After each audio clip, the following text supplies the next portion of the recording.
रस्ता लवकर झाला नाही तर लोकांचे हाल होणार. पेण तालुक्यातील वरसई ते घोटे हा रस्ता अनेक वर्षापासून खराब झाला आहे, परंतु सार्वजनिक बांधकाम विभाग याकडे असल्याने या रस्त्याची दुरावस्था अधिक बिकट झाली आहे. अनेक आंदोलन झाली या रस्त्याच्या संदर्भात, परंतु रस्ता काही झाला नाही. ठेकेदार आणि अधिकारी मात्र उडवाउडीची उत्तर देऊन आपली वेळ मारून नेत आहेत. आज त्याचं सत्याग्रह आंदोलन होतं, परंतु ठेकेदारांनी सांगितलं की आम्ही काम चालू करतोय, परंतु तसं काही चित्र कुठे कामाचे दिसत नाहीत. आमचा रस्ता कधी होणार? जर रस्ता झाला नाही तर परिस्थिती बिकट होणार, असे गावकरी मोठ्या चिंतेमध्ये आहेत. संदीप पाटील यांनी हे आंदोलन पुकारलं होतं, परंतु रस्त्याचं काम चालू करतो व पूर्ण करून देतो असं आश्वासन दिलं असता, पण काम कुठेही मात्र चालू असताना दिसत नाहीत. आंदोलनकर्ते खूप नाराज आहेत. अशा फसवेगिरीच्या ठेकेदारांवर आणि प्रशासनावर कोणत्या पद्धतीने विश्वास ठेवायचा असा प्रश्न उद्भवत आहेत. CNN महाराष्ट्र न्यूजसाठी प्रतिनिधी संजय गायकवाड, पेण, रायगड. तुम्हीही या गावचे गावकरी आहात, काय पाहता, कशी पाहणी केली रस्त्याची, काय परिस्थिती आहे? रस्त्याची परिस्थिती फार बिकट आहे. आम्ही वारंवार जाऊन पंचायत समितीमध्ये, जिल्हा परिषदेला जाऊन वारंवार संदीप भाऊंच्या माध्यमातून प्रशासनाला पण आम्ही वेळोवेळी सांगितले की पावसाळी दिवस आलेले आहेत, आमचे इकडे प्रवासी शाळकरी मुलं आहेत आणि एस टीचा प्रवास आहे, एस टी चालू आहे, तर हे रस्ता व्यवस्थित झाला पाहिजे. रस्ता जर व्यवस्थित नाही झाला तर ती सुविधा बंद करतात एस टीची.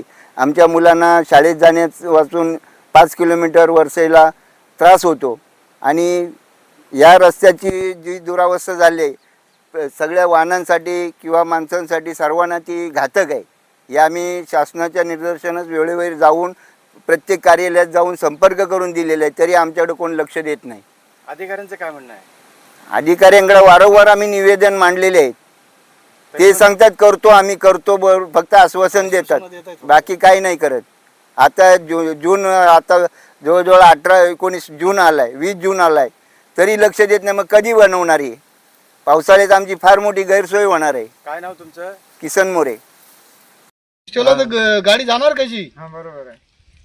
आज 1.25 किलोमीटर रस्ता आहे तो. मग एवढं जर ठेवला मध्ये जर खड्डे पडले तर तू कोण करणार आहे? कोणी विचारू शकत नाही परत. म्हणजे रस्ता झालाच नाही. झालाच नाही, खड्डे पडले काय पावसाळ्यात इथूनच बनवणार का पुढं उतेश्वरवाडी पासून पुढे बनलेला आहे रस्ता. हो उतेशवाडीत परत तिथपर्यंत आम्हाला जवळजवळ 1.25 किलोमीटर रस्ता मध्ये सोडून दिलाय. सोडून दिलाय आणि जवळजवळ बनवणार की नाही त्याला जाणं येण्याचं मग साधनच नाही. एवढं आज खड्डे जे पडले. तुमचं आंदोलन होतं ते स्थगित का केलंय? संदीप भाऊना विचारा. आता कसं आहे, आम्ही आंदोलनासाठीच आलो होतो त्यांच्या ऑफिसला. तुम्ही भेटलात आम्हाला तिथं. काय माहितीये, तेव्हा आम्हाला समजलं की काम चालू झालंय म्हणून आंदोलन काम चालू आहे का? आता काम काल इथे काम चालू होतं, आज इथं कोण दिसत नाही. आता त्यांचाही आपण सन्मान ठेवतो की तुम्ही चालू केलंय तर ठीक आहे बाबा, आम्ही आंदोलन पण मागं घेऊ, या तुम्ही सहकार्य करताय, आमचं पण ग्रामस्थांचं सहकार्य, पण ते वेळेवर झालं तर आम्हाला काही एवढी हौस आली नाही. तुम्हाला रस्त्याचं कुठं काम चालूच नाही, फक्त इथं एवढं थोडं झालंय, जांभूलवाडीच्या शाळेजवळच फक्त 2-3 पॅच मारले तेवढेच. बस एवढंच आहे. बाकी कुठं करणार की नाही करणार याचं काही आयडिया नाही. आज वरसई, पेण तालुक्यातील वरसई ते घोटा या ठिकाणी आपण आहोत. समोर अंगणवाडी आहे, शाळा आहे जांभूलवाडीची, आणि या शाळेच्या समोर आपण आहोत. रस्त्याचा प्रश्न होता. मागील हे आंदोलन झालं, त्या आंदोलनामध्ये सुद्धा सांगितलं होतं सार्वजनिक बांधकाम खात्याचं हे काम होतं आणि त्यांनी लेखी पत्रानुसार दिलं होतं की काही दिवसातच आम्ही हे काम चालू करतोय. परंतु वरसेपासून ते ह्या घोट्यापर्यंत, ह्या जांभूलवाडीच्या इथपर्यंत कुठेही रस्ता झालेला नाहीये. आज त्यांचं आंदोलन होतं. आपल्या बरोबर संदीप पाटील आहेत आणि त्यांच्याबरोबर काही मंडळी आहेत. आपण त्यांच्याशी चर्चा करतोय की आजचं हे आंदोलन तुमचं स्थगित का झालं आणि आज तुम्हाला टाइम दिलं होतं की रस्ता आम्ही करून देतोय म्हणून, पण त्या रस्त्याचं काम चालू का झालं नाही? संदीपजी, काय नेमका आजचा प्रॉब्लेम होता? आम्हाला त्यांनी आश्वासित केलेलं होतं की तुमचा आम्ही रस्ता बनवून देऊ, परंतु प्रत्यक्षात आता आम्ही इथे येतोय तर फक्त पॅच मारण्याचं काम सुरू आहे. आता याची सगळी माहिती घेतल्यानंतर तुमच्या लक्षात येईल की या वरसई पासून ते घोट्यापर्यंत किमान 12 ते 15 गावं या रस्त्याने प्रवास करत असतात. इथला शेतकरी, इथले ग्रामस्थ सर्व कष्टकरी आहेत, भाजीपाला करतात, त्यानंतर त्यांचे काही वाहनांचे उद्योग आहेत, शाळेची मुलं या रस्त्याने जात असतात, त्यानंतर एस टी जात असते. जर हा रस्ता इथे झाला नाही तर ही गावं मुख्य रस्त्यापासून पूर्ण तुटून जाणार आहे. अधिकाऱ्यांनी तुम्हाला मागे आश्वासित केलं होतं, तुम्ही ज्यावेळी वर्ष फाट्यावर आंदोलन केलं होतं त्यावेळी तुम्हाला सांगितलं होतं की आम्ही तात्काळ ठेकेदाराच्या माध्यमातून आम्ही हा रस्ता करून देतोय. आज तुमचं आंदोलन होतं, ते आंदोलन का स्थगित केलं तुम्ही?